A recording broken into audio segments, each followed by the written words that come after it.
Hi guys, PickBeard here, and tonight for you I'm going to try and pick this wafer lock.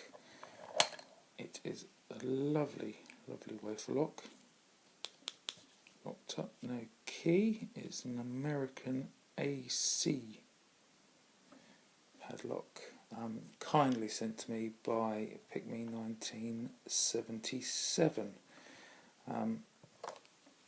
Another wonderful lock in the collection that he sent me, so thank you very much for that.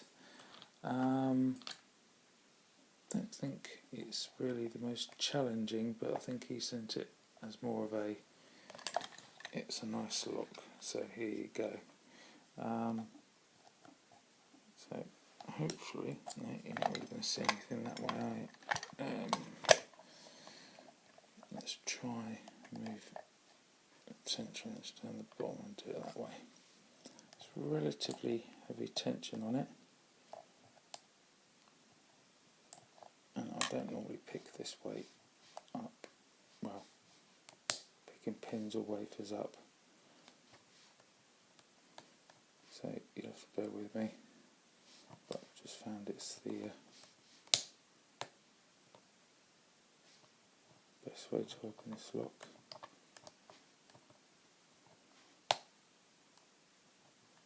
Two clicks on it. Can normally do it in two, so I might have there we go. Just need to touch on something else.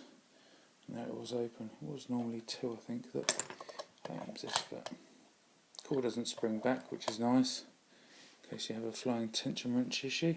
It is, as you can see, a double ball bearing mechanism in it. A little bit of grease on it. I think you can, if I shine a light in there, see the ball bearing there, just about. Yeah, beautiful lock, works perfectly well, snaps back to the same position, so put that on show there. So thank you very much again, Pick Me, and thanks for watching. PickBeard out.